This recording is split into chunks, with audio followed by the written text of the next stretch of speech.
안녕하세요. 무작정 떠나는 갬성 여행입니다. 저는 여행 전문가가 아닙니다. 그저 여행을 좋아하는 평범한 아빠이자 평범한 남편이자 평범한 가장일 뿐입니다.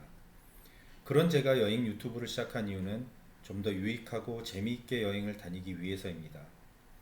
우리가 살아봤자 얼마나 살겠습니까? 기껏 해봤자 100년을 산다고 해도 노년에 접어들면 여행은 사치일 뿐입니다.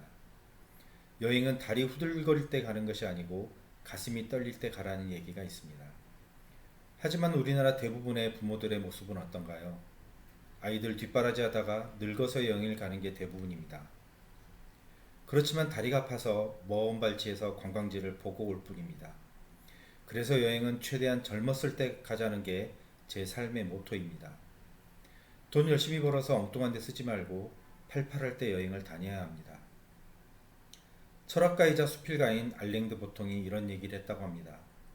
비록 모험 방식이긴 하지만 일과 생존 투쟁의 제약을 받지 않는 삶이 어떤 것인지를 보여주는 여행이 되어야 진정한 여행의 의미가 있다고 말이죠. 하지만 살다 보면 그렇게 살기 어렵습니다. 우리나라 직장인들 치고 중간에 휴가 내기도 어려운 게 현실인데 어떻게 이래서 해방이 돼서 여행을 다닐 수 있을까요? 다만 그렇게 됐으면 좋겠다 하는 바람일 뿐일 것입니다. 앞으로 얘기할 10가지는 슬기로운 여행을 위한 참고사항들입니다. 인생에 100% 정답이 없듯이 여행을 다닐 때도 정답이 있는 건 아닙니다. 하지만 참고해두면 좋지 않을까 해서 10가지를 뽑아봤습니다. 첫 번째, 누구랑 여행을 갈 것인가? 저는 주로 가족과 여행을 다니는 것을 좋아합니다만 어떤 이들은 여행을 즐기기 위해서는 혼자 여행을 가는 것이 좋다고 얘기합니다. 같이 가는 동행자가 있으면 신경이 쓰이게 마련이죠. 특히 가족이라면 하나부터 10까지 모두 챙겨야 하기 때문에 음미할 여유가 없기 때문이라고 합니다. 결혼하기 전에 결혼 상대자와 낯선 곳으로 여행을 떠나보면 그 사람의 성격을 알 수 있다는 얘기가 있습니다. 누구와 여행을 가느냐에 따라 여행의 느낌도 달라질 수 있습니다. 둘째, 여행 계획은 최대한 짧고 굵게 짜십시오. 저 같은 경우는 여행을 떠나기 전에 항상 스케줄표를 짭니다. 여행날 아침에 몇 시에 일어나서 공항에 몇 시에 도착하고 점심과 저녁은 어느 식당에서 먹고 중간중간 어떤 관광지를 들릴 것인지를 짜둡니다. 이것은 가족들을 위한 참고 일정표입니다. 하지만 그 일정대로 다 되기는 힘듭니다. 가다 보면 바뀌는 경우가 절반 이상입니다. 어떤 곳에서는 너무 좋아서 하루 종일 시간을 보낼 수도 있습니다. 그래서 동선에 따른 여행지와 식당 정도만 리스트로 만들고 상황에 맞춰서 대처하는 것이 좋습니다. 셋째, 외국어 못한다고 걱정하지 마십시오. 해외여행을 패키지 여행으로만 고집하는 사람들이 있습니다. 특히 나이가 들수록 더한데요. 그것은 외국어에 대한 공포 때문입니다. 저 역시도 예전엔 해외여행을 할 때 패키지를 좋아했습니다. 하지만 어느 순간 자유여행이 더 좋음을 깨달았습니다.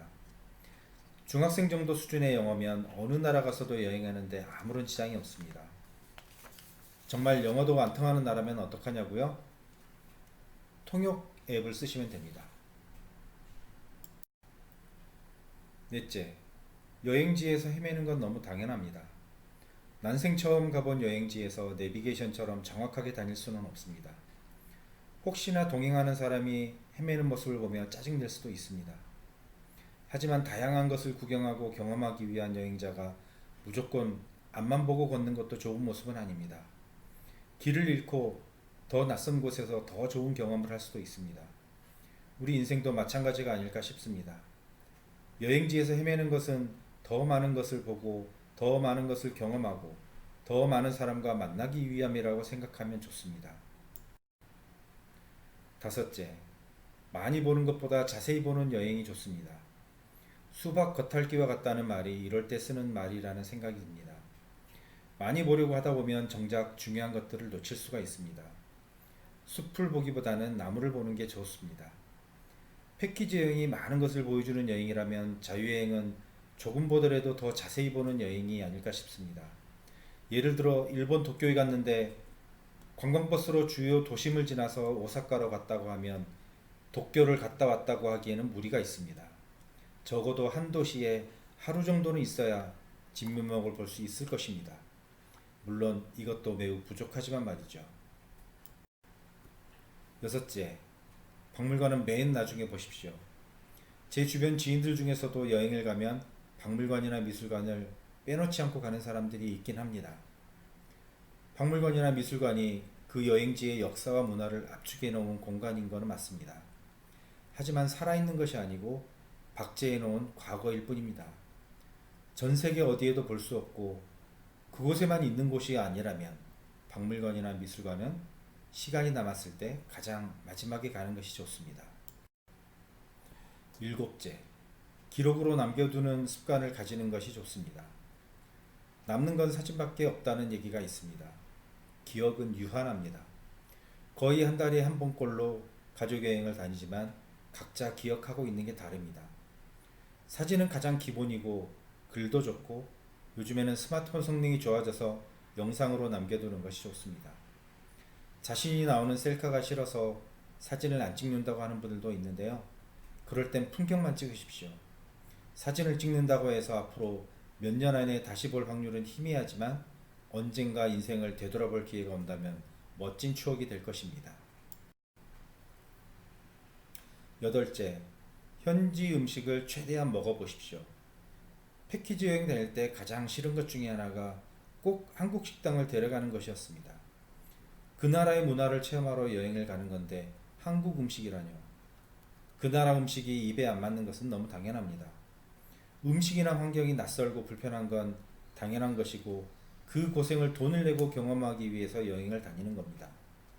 문화의 차이를 경험으로 받아들이고 음미하는 것이 진정한 여행이 아닐까 싶습니다. 아홉째, 여행지에 대한 사전 지식은 필수입니다. 제 유튜브의 이름이 무작정 떠나는 갬성여행입니다. 하지만 정말 무작정은 아니죠. 여기서 말하는 무작정은 정해진 날과 정해진 시간, 정해진 여행지가 아니라 아무 때나 즉흥적으로 떠날 수 있다는 이런 의미입니다. 여행을 가기 전에 여행지에 대한 정보와 지식을 축적해 두는 것은 기본 중에 기본입니다. 그 나라 사람들이 가장 싫어하는 말이나 행동이 무엇인지 모르고 갔다가 낭패를 당할 수도 있습니다. 예를 들어 소를 신성시하는 나라에 가서 육포를 먹는다면 어떻게 될까요? 열 번째, 항상 마지막인 것처럼 여행하십시오. 짧은 인생에서 한 여행지를 2번 오는 것은 매우 쉽지 않습니다. 물론 업무상 출장이라면 그럴 수도 있을 겁니다. 앞으로 2번 다시 오지 못할 곳이라면 그냥 허투루 지나갈 수는 없을 겁니다. 소중한 사람을 만나 며칠 뒤에 영영 다시 못 본다고 하면 얼마나 아쉬움이 클까요? 내가 가는 여행지가 마지막이라고 생각하면 더 기억에 오래 남을 것입니다. 지금까지 슬기로운 여행을 위한 10가지 노하우에 대해서 말씀드렸습니다. 항상 즐거운 여행 하시기 바랍니다. 감사합니다.